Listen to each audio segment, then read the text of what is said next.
जी, अस्सलाम वालेकुम dear students, मैं और रिजवान अहमद। आप सब लोग कैसे? उम्मीद करता हूँ कि दिन अच्छा चल रहा होगा और आप घर बैठे होंगे, आराम से पढ़ रहे होंगे। देखिए डियर स्टूडेंट्स, वो कहते हैं कि every dark crowd has a silver lining, कि मुश्किल में कुछ ना कुछ उम्मीद हमेशा जो है वो बाकी रहती है, कुछ ना कुछ अच्छाई के असरात जो हैं वो बाकी रहते हैं। तो ये जो अभी डिफिकल्ट फेज है, जो डिफिकल्ट टाइम है जिससे हम सब गुजर रहे हैं, कि हमें एटलीस्ट 14 डेज कम से कम हम सबको अपने घरों में रहना चाहिए।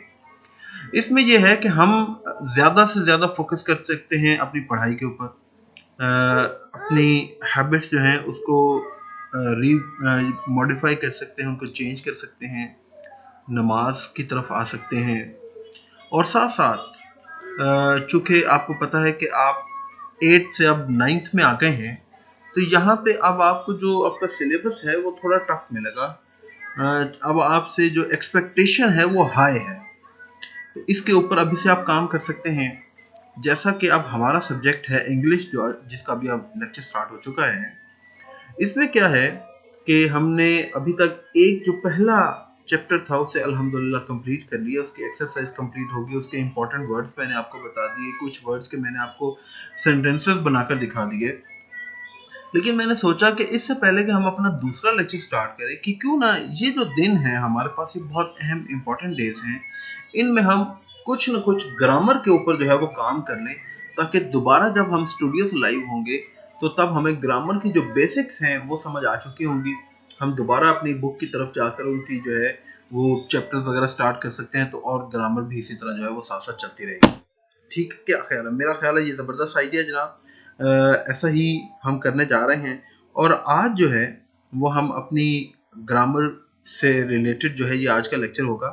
इसके बारे में मैं आपको कुछ जो है वो बेसिक से समझाना शुरू करूँगा। सबसे पहले देखो, जैसे हम कहते हैं ना कि जी सेंटेंसेस लिखे हुए हैं, सेंटेंसेस लिखे हुए हैं, तो मैं आपको ये बताना चाहूँगा कि सेंटेंस की बेसिक डेफिनेशन होती क्या है। जब हम कहते हैं कि इट्स अ सेंटेंस, तो हम सेंटेंस किसे कहते हैं, उसकी बेसिक डेफिनेशन क्या होती है। तो मैं ये स्क्रीन के ऊपर मैं उम्मीद करता हूँ कि जब लिखूंगा तो आपको शो हो जाएगा, आप वहां से नोट कर सकते हैं, कॉपी कर सकते हैं। वो कहते हैं कि sentence is a group of words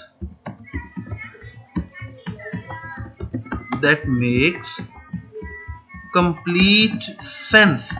ये बहुत इम्पोर्टेंट है कि जो सेंटेंस होता है वो अल्फाजों का एक ऐसा मजमुआ होता है जो पूरा अपना मफहूम जो है वो हमें समझाता है।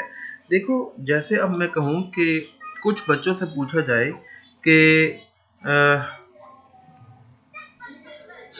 सेंटेंस क्या होता है, तो वो कहते हैं जी कि sentence is a group of words, कि ये अल्फाजों का मजमुआ है।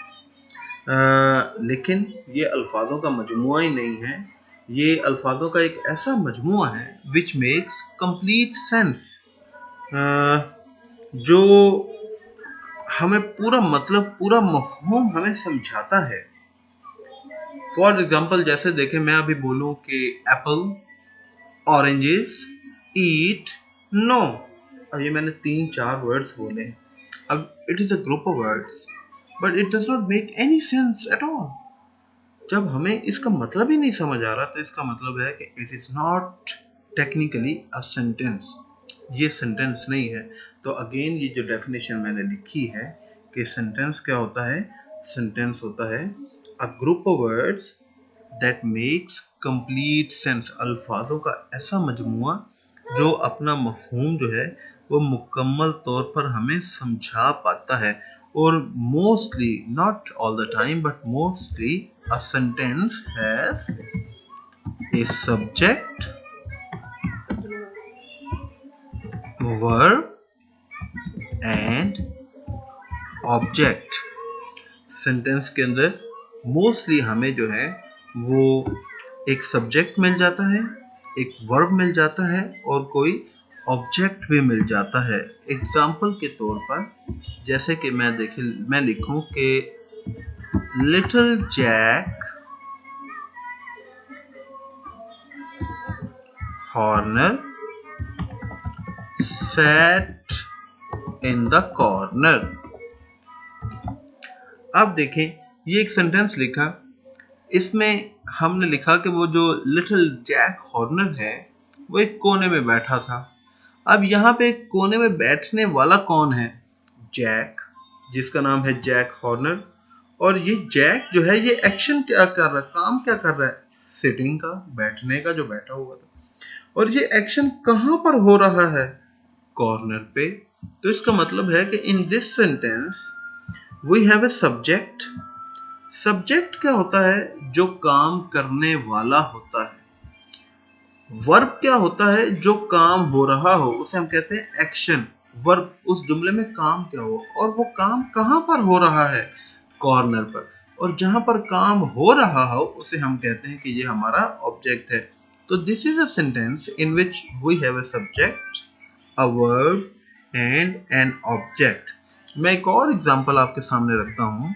देखें, मैं कहूं कि I am reading a book. मैं एक किताब पढ़ रहा हूं। अब इसमें देखें कि किताब पढ़ने वाला कौन है? आई। तो ये काम करने वाला आई है, ये हमारा सब्जेक्ट है। काम क्या हो रहा है यहाँ पर? पढ़ने का, रीडिंग, ये हमारा वर्ब है। और क्या चीज पढ़ी जा रही है? किस पर काम हो रहा है? ये हमारी किताब के ऊपर काम हो रहा है, किताब पढ़ी जा रही है, तो ये हमारा ऑब्जेक्ट है। ठीक है, कि मतलब एक सब्जेक्ट हमें मिल सकता है, एक हमें वर्ब मिल सकता है, और साथ में हमें जो है वो कोई ऑब्जेक्ट में मिल सकता है। ठीक है, तो अब ये सेंटेंसेस जो हैं ये मुख्तलिफ तरह के हो सकते हैं। कि सेंटेंस जो है वो कोई फ्रेज भी हो सकती है, कोई क्वेश्चन भी हो सकता है। ठीक है, फ्रेज का मतलब है स्टेटमेंट कोई पॉजिटिव सेंस में हो जाए, या कोई नेगेटिव सेंस में हो जाए, या क्वेश्चन फॉर्म में हो जाए। तो तीन तरह की जो सेंटेंसेस बन सकते हैं। ठीक है, जो सेंटेंस जो हैं वो क्या होते हैं? उसमें एक स्टेटमेंट होगी। ये स्टेटमेंट जो है ये पॉजिटिव भी हो सकती है और साथ में नेगेटिव भी हो सकती है। जैसे अभी हमने पढ़ा ना कि स्टेटमेंट जो है I am reading a book, ये एक पॉजिटिव स्टेटमेंट है, मैं एक किताब पढ़ रहा हूँ। इसी तरह अगर मैं कहूँ कि I am not reading a book, तो ये एक नेगेटिव स्टेटमेंट है। तो सेंटेंसेस के साथ जो है एक तो ये स्टेटमेंट्स होती हैं, और साथ में ये जो है वो क्वेश्चन फॉर्म भी हो सकता है। कि आप किसी सेंटेंस को क्वेश्चन में भी लिख सकते हैं, कि जैसे मैं कहूँ कि am I reading a book, क्या मैं एक किताब पढ़ रहा हूँ, तो इसमें एंड पे हम जो है वो क्वेश्चन मार्क लगा देते हैं। तो सेंटेंसेस तीन तरह के होते हैं। स्टेटमेंट के अंदर पॉजिटिव और नेगेटिव होती है, और साथ में जो है एक क्वेश्चन फॉर्म होता है सेंटेंस। सेंटेंसेस क्या होते हैं? ऊपर हमने डेफिनेशन लिखी कि sentence is a group of words that makes complete sense, जो अपना मफहूम मुकम्मल तौर पर समझाता है। और mostly it has a subject, verb and object. इसके अंदर एक सब्जेक्ट होगा, वर्ब होगा, ऑब्जेक्ट होगा। हमने कुछ एग्जांपल्स लिखी कि इसके अंदर ये जो जैक है ये हमारा सब्जेक्ट है, काम करने वाला। सेट हमारा एक्शन है, वर्ब है, और कॉर्नर हमारा ऑब्जेक्ट है। इसी तरह I am reading a book में आई हमारा सब्जेक्ट है, रीडिंग हमारा वर्ब है, और बुक हमारा ऑब्जेक्ट है। अब नीचे हमने देखा कि जो सेंटेंसेस हैं वो किस तरह के होते हैं। तो वो तीन तरह की होती हैं। एक पॉजिटिव स्टेटमेंट होती है, एक नेगेटिव स्टेटमेंट होती है, और एक क्वेश्चन फॉर्म होती है। तो ये तो हो गया सेंटेंस। अब इसके साथ एक और चीज हमारे पास सामने आती है कि एक होती है सेंटेंस और एक होती है फ्रेज। सेंटेंस और फ्रेज में बेसिक डिफरेंस क्या होता है? जैसे ऊपर हमने लिखा कि sentence is a group of words that makes complete sense, तो फ्रेज के बारे में कहा जाता है कि phrase is a group of words that makes incomplete sense. कि फ्रेज अल्फाजों का एक ऐसा मजमुआ होता है जो अपना मफहूम मुकम्मल तौर पर नहीं समझा पाता। अब यहाँ पर दो चीज़ें आपने और समझनी है फ्रेज को जो है वो अच्छी तरह से कॉम्प्रीहेंड करने के लिए। वो ये कि फ्रेज जो है ऐसा नहीं है कि ये जुमले से अलग ही कोई चीज़ होती है। It is a part of a sentence. ये अल्फाजों का जो मजमुआ होता है ये बेसिकली एक जुमले के अंदर ही लिखा होता है। दूसरी जो बहुत अहम चीज बहुत अहम चीज जो आपने नोट हर सूरत में करनी है वो ये है कि it does not carry a verb in it. वो ये याद रखें कि जो फ्रेजेस हैं इसके अंदर एक चीज कभी नहीं होती, और वो क्या है कि इसके अंदर वर्ब नहीं होता। जी आपको समझ आ रही है यहाँ तक? अगर बेटा क्लियर है तो मुझे बता दें, मैं ये आपको जो है कमेंट सेक्शन में भी आपसे मैं ये पूछ रहा हूँ कि अगर आपको क्लियर हो गया है ये कॉन्सेप्ट तो आप मुझे बता दें ताकि फिर आगे हम कंटिन्यू करें। अगर यहाँ तक कोई कंफ्यूजन है तो वो भी आप मुझसे पूछ सकते हैं। फ्रेजेस के अंदर आपने एक जो चीज़ जिसको आपने जहन में रखना है। अच्छा जी, अहमद कह रहे हैं कि फॉन्ट साइज जो है वो थोड़ा बड़ा कर दे। बेसिकली बेटा ये नोट पैड पर आज मैं लिख रहा हूँ, मेरे पास जो है वो अभी पावर पॉइंट एक्चुअली इंस्टॉल नहीं था, तो वो आज मैं इंस्टॉल कर लूँगा, तो कल जो है वो पावर पॉइंट हम यूज़ करेंगे, तो उस पे जो है वो मैं इसको फॉन्ट वगैरह सारे बड़े लिख दूँगा। अभी आप काइंडली आज जो है ये ज़रा देख लें, थोड़ा जूम कर लें आप अपनी स्क्रीन को, मैं साथ साथ जो है वो लिखवाता भी जा रहा हूँ। जी जवेरिया बेटा, मैं आप फ्रेज की एग्जांपल जो है वो अभी आपको लिखवाने लगा हूँ। अब देखिए इसके नीचे मैंने एग्जांपल से लिखनी है आपको। अब देखिए अब सिर्फ एक चीज नोट करें, पहले आपने रखना है कि फ्रेज क्या होता है, a group of word that makes incomplete sense. और ये नहीं है कि ये जुमले से अलग ही कोई चीज होती है, ये जुमले के अंदर ही अल्फाज होते हैं, लेकिन अगर उन अल्फाज को हम काट कर अलहदा लिखें तो वो अपना मफहूम जो है वो मुकम्मल तौर पर समझा नहीं पाएंगे। क्यों नहीं समझा पाते? क्योंकि उनके अंदर कभी भी वर्ब नहीं होता। ये आगे मैं आपको और डिटेल में ये चीजें समझाऊंगा, आप इसको बड़ा एंजॉय करेंगे। अभी देखें कि मैं कह रहा हूं, ये देखें, मैं कहूं इन द इवनिंग, शाम के वक्त, ठीक है? तो अब देखो बच्चों, अब ये सिर्फ मैंने ये लिखा है इन द इवनिंग, शाम के वक्त। अब ये अल्फाजों का मजमू है, डिफरेंट वर्ड्स है ना, अ ग्रुप ऑफ वर्ड्स है, लेकिन this group of words does not make any sense, या it does not make a complete sense कि हम कहना क्या चाह रहे हैं शाम के वक्त। अब पता नहीं शाम के वक्त मैं क्या कहना चाह रहा हूं, हो सकता है। अब देखें, इसी इन द इवनिंग को मैं एक जुमले के अंदर इस्तेमाल करता हूं। मैं कहूं कि I read a book in the evening, मैं शाम के वक्त एक किताब पढ़ता हूं।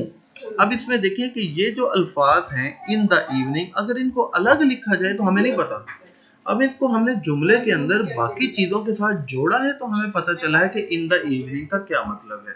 तो उसमें हमने एक वर्ब ऐड कर दिया, साथ में कोई सब्जेक्ट ऐड कर दिया, एक हमने ऑब्जेक्ट ऐड कर दिया। अब अगर सिर्फ इतना लिखा हो कि I read a book, it is a complete sense, it is a group of words that makes complete sense. मैं किताब पढ़ता हूँ तो इट इज ए सेंटेंस, जो हमें ऊपर हमने डेफिनेशन पढ़ा। लेकिन सेंटेंसेस के अंदर जो है वो हम डिफरेंट और वर्ड्स ऐड करते हैं जो उस सेंटेंस के मीनिंग को जरा बेहतर बना देते हैं। जैसे हमने यहाँ पर लिखा ना, I read a book in the evening, तो मैंने अब रीडर को ज्यादा डिटेल में बताया कि मैं शाम के वक्त किताब पढ़ता हूँ। अब देखिए इसी तरह अगर मैं कहूँ I read a book in the house, मैं घर में किताब पढ़ता हूँ। अब यहाँ पे देखिए इस सेंटेंस का मतलब चेंज हो गया ना, तो phrases are very very important. वो क्यों इंपॉर्टेंट है? क्योंकि वो किसी भी जुमले को ज्यादा डिटेल में समझाने के लिए काम आती हैं। हम अपने रीडर को और ज्यादा बता सकते हैं कि मैं क्या कहना चाह रहा हूँ।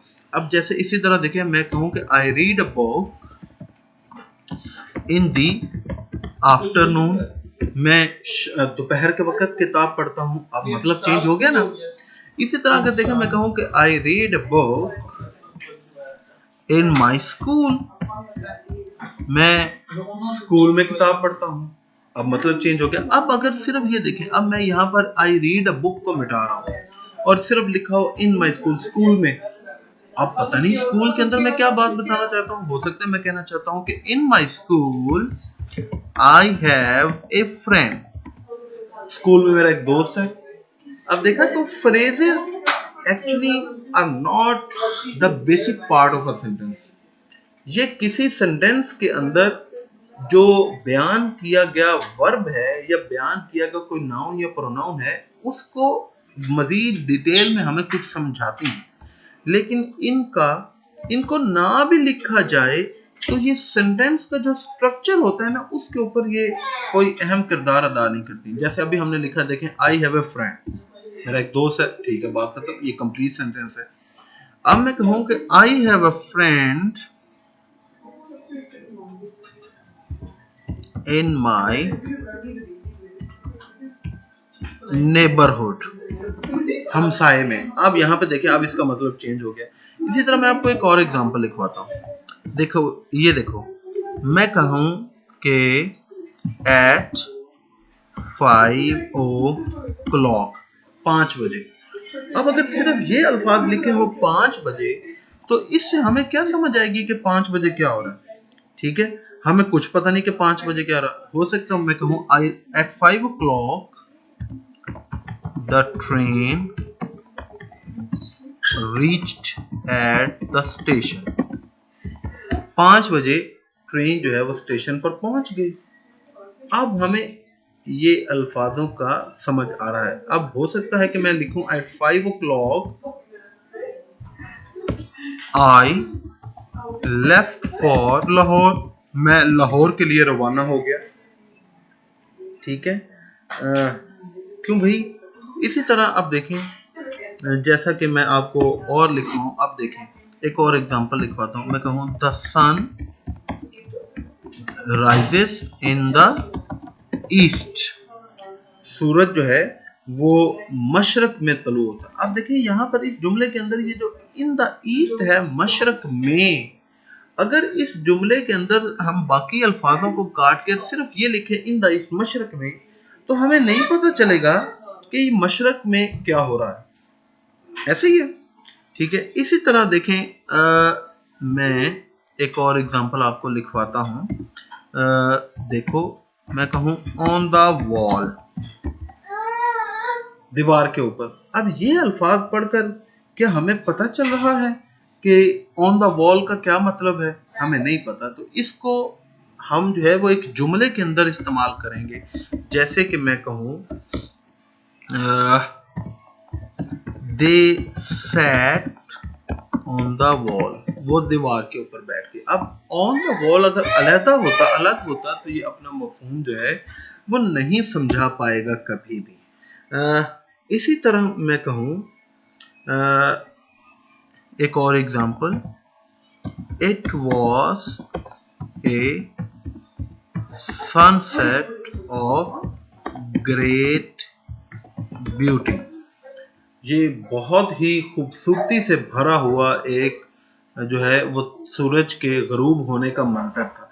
अब यहाँ पे ये देखिए, ये जो ऑफ ग्रेट ब्यूटी है, बहुत ही खूबसूरती से भरपूर, अगर इसको हम जुमले में अलग लिख दें तो इसका हमें जो है वो मतलब नहीं समझ आएगा कि ये इसका मतलब क्या है। इसी तरह देखें, मैं कहूं टॉप ऑफ द हिल, पहाड़ की चोटी। अब पहाड़ की चोटी को क्या हुआ? तो समझ आ रही है? नहीं समझ आ रही ना? तो जुमले के अंदर एक ऐसे अल्फाजों का मजमुआ जो अपना मफहूम मुकम्मल तौर पर समझा नहीं पाते, और नोट कि it does not carry a verb, जुमले के अंदर जो वर्ब का पोर्शन होता है वो फ्रेज नहीं होती है। ये सब्जेक्टिव केस बन सकती है जुमले की, ऑब्जेक्टिव केस बन सकती है फ्रेज, लेकिन जो वर्ब वाला पार्ट होता है ये फ्रेज नहीं होता। Phrase is a part in a sentence that does not carry a verb and it does not make a complete sense. It is a group of words which is actually incomplete without the sentence itself. अगर वो sentence के अंदर ना लिखे तो वो अलग से अपना मफहूम जो है वो नहीं समझा पाएंगे। जैसे कि एक और मैं आपको यहाँ पर एग्जांपल देता हूँ और आपने इसका सेंटेंस बनाना है। देखें, मैं कहूँ इन द हाउस, घर के अंदर। अब देखिए, ये जो अल्फाज पढ़कर इन द हाउस, क्या हमें समझ आ रही है कि हम क्या कहना चाहते हैं? हमें समझ नहीं आ रही। ठीक है जी स्टूडेंट्स, आप अपना काइंडली मुझे अपना फीडबैक दें कि आपको अभी तक कॉन्सेप्ट जो है वो क्लियर हो रहा? क्योंकि अगर आपको बेटा समझ नहीं आ रही है तो फिर हम इसको ना रिवाइज कर सकते हैं। ये मैंने कमेंट सेक्शन में आपसे पूछा है, आप मुझे मेरा बेटा अभी अपना फीडबैक दे सकते हैं। जैसे अभी मैंने लिखा इन द हाउस, अब ये अल्फाज समझ पढ़कर हमें नहीं पता चल रहा कि ये जुमले के अंदर क्या है। अब हमने एक सेंटेंस बनाना है जिसके अंदर जो है वो हमने इन द हाउस को यूज करना है। चले मैं आप लोगों को कहूंगा कि ये जो फ्रेज है इन द हाउस, इसको एक सेंटेंस के अंदर आप यूज करें। बहुत ही आसान है, आप कुछ भी एक सेंटेंस बना सकते हैं जिसमें इस फ्रेज का मतलब हम क्लियर कर सकें। इन द हाउस, चले शाबाश, एक सेंटेंस लिखे और आप कमेंट सेक्शन में ये जो है वो सेंटेंस लिखकर मुझे भेज सकते हैं। अभी मैं देख रहा हूं आप सबके कमेंट्स जो हैं वो मेरे सामने हैं। इन द हाउस को आपने एक सेंटेंस के अंदर यूज करना है। जी जी, ये बिलाल कह रहे हैं कि एक रन ऑन सेंटेंसेस होते हैं, वो भी मैं आपको करवाऊंगा कि रन ऑन सेंटेंसेस क्या होते हैं। वो होते सेंटेंस हैं लेकिन उनके अंदर एक एक्सेप्शन है कि वो अपना कंप्लीट मीनिंग नहीं समझा पाते। I have a bird in the house, Ayesha शाबाश। I am in the house, Anas very good. In the house there was a clock, Aliza शाबाश। Muqaddas he is in the house, बिल्कुल सही है। I am in the house, Anas ने सही कहा। I use laptop in the house, Ibrahim का sentence ठीक है। जवेरिया का सेंटेंस जो है वो I go to school in the morning, इसमें जो इन द मॉर्निंग है ना बेटा, इन द मॉर्निंग ये हमारी फ्रेज है। ठीक है, मुनीर कह रहे हैं I am sitting in the house, very good. ELISA का सेंटेंस ठीक है, हसनैन का सेंटेंस ठीक है, ईशान का सेंटेंस ठीक है, रामीन, अरे भाई वेरी गुड, बहुत अच्छी अच्छी बात है, मुझे बड़ी खुशी हुई। ये मुझे सबको क्लियर हो गया, वेरी गुड। जितने भी स्टूडेंट्स ने ये लिखा है उन सब का ये सेंटेंसेस ठीक हैं। इसी तरह देखें, मैं एक और आपके सामने अभी स्क्रीन पर आपको समझ आ जाएगा। जैसे मैं एक और मैं लिख रहा हूं अंडर द ट्री, दरख्त के नीचे। अब देखिए मैं इसका एक सेंटेंस खुद बनाता हूं। मैं कहता हूं कि the boys and girls are playing under the tree. जो छोटे बच्चे और बच्चियां हैं वो दरख्त के नीचे खेल रहे हैं। अब इसमें देखें फ्रेज ऐसा हिस्सा जिसके अंदर वर्ब नहीं होता, तो यहाँ पे ये जो हमारे पास फ्रेज है अंडर द ट्री, दरख्त के नीचे, ये एक ऐसा अल्फाजों का मजमुआ है कि अगर इसको हम इस जुमले से काट के अलहदा लिख दें तो हमें इस फिर समझ नहीं आएगी कि दरख्त के नीचे जो है वो हम क्या बताना चाह रहे हैं। ठीक है, तो ये अंडर द ट्री जो है वो हमारे पास फ्रेज है। इसी तरह आपको शाबाश मेरा बेटा एक और फ्रेज जो है वो मैं देने लगा हूं और वो आपने उसका सेंटेंस जो है वो बना के दिखाना है। बहुत ही आसान जो है वो मैं आपको एक टास्क देने लगा हूं। और ये देखें, ये ज़रूरी नहीं है कि ये फ्रेज जो है ये हमेशा जुमले के या पहले आए या जुमले के बाद में। ये फ्रेजेस जो हैं वो जुमले के कहीं दरमियान में भी आ सकती हैं। ठीक है, चले एक फ्रेज और मैं आपको लिख रहा हूं, आपने उसका एक सेंटेंस बनाना है।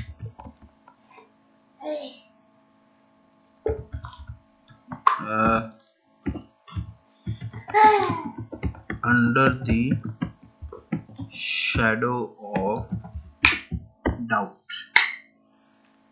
ये आपके पास मेरा बेटा जो है वो फ्रेज आ गई है under the shadow of doubt. जी, someone is sitting under the tree, Muqaddas बिल्कुल सही है, शाबाश। अब जो स्क्रीन पर आपको एक फ्रेज नजर आ रही है वो है under the shadow of doubt. इसका मतलब बेसिकली ये है कि वो शक के जिम्रे में जो है वो आ चुका है, शक के जिम्रे के अंदर। अब हमें क्या पता कि इस सेंटेंस में हम क्या कहना चाहते हैं, तो इस फ्रेज को भी आप किसी सेंटेंस के अंदर जो है वो इस्तेमाल कर सकते हैं। जी, फिजा ही सिटिंग अंडर द ट्री, बिल्कुल सही, शाबाश। अच्छा जी, रामीन ने एक सेंटेंस लिखा है Ashfaq Ahmed rode the books under the shadow of doubt. ठीक है, जो आपने फ्रेज का इस्तेमाल किया है वो बिल्कुल ठीक किया है रामीन।